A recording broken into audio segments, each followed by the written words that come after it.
Dictation start होगा 5 second बाद। Start.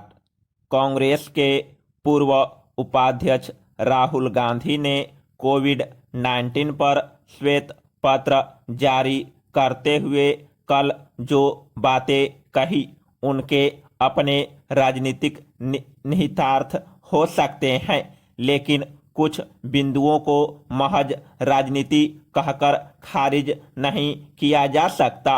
यह एक कटु तथ्य है कि महामारी की पहली लहर में देश की अर्थव्यवस्था को काफी नुकसान उठाना पड़ा और सरकार के तमाम इंतजामों के बावजूद गरीबों की जिंदगी मुश्किल हुई।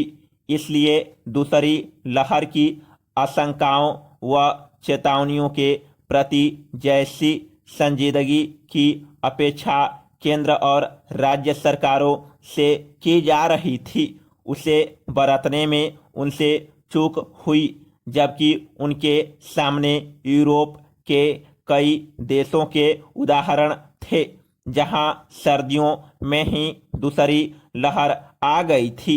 अपने पुराने त्रासद अनुभव से सबक लेते हुए उन्होंने दूसरी लहर में बेहतर प्रबंधन के जरिए नुकसान को काफी हद तक रोक लिया। इटली इसका सबसे बड़ा उदाहरण है। इसके विपरीत दूसरी लहर के दौरान भारत में एक वक्त हमने तंत्र को बिल्कुल असहाय पाया। निस्संदेह भारत की विशाल आबादी बड़ी चुनौती थी, लेकिन यह आबादी न तो रातों रात पैदा हुई थी और न ही सरकारें महामारी की भयावहता से अनभिज्ञ थी। इस महामारी से संघर्ष में जो शुरुआती प्रशासनिक, नागरिक व संघीय अनुशासन दिखे थे, लॉकडाउन हटने के साथ टूटते चले गए। इस वजह से दूसरी लहर के क्षेत्रफल को तीव्र विस्तार मिला और महामारी बड़े पैमाने पर ग्रामीण इलाकों में पसरी। देश ने इसकी कितनी बड़ी कीमत चुकाई है, इसके सटीक आकलन में तो वर्षों लगेंगे, लेकिन अब जब दूसरी लहर उतार पर है और दूसरे लॉकडाउन की पाबंदियां हटाई जा रही है, तब वहीं अंदेशे फिर मुंह बाए खड़े हैं।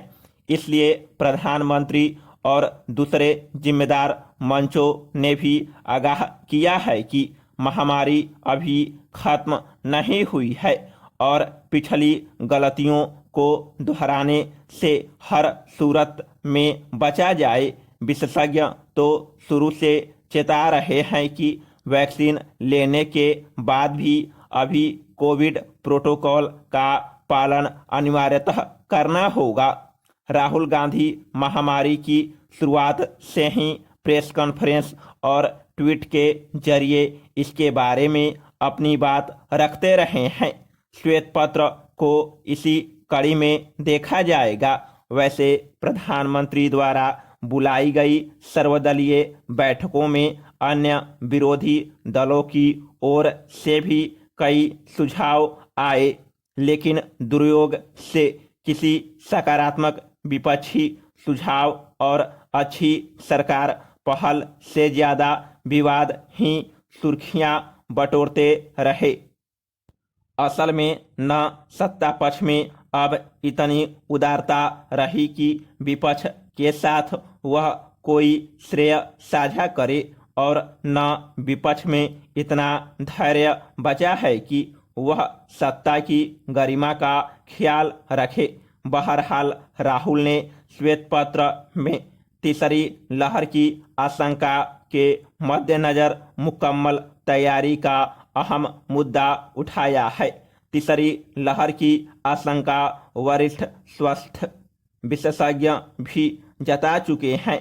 इसी तरह महामारी से सबसे ज्यादा बेहाल गरीबों व छोटे कारोबारियों की आर्थिक मदद की बात भी कई अर्थशास्त्री पहले से कह रहे हैं।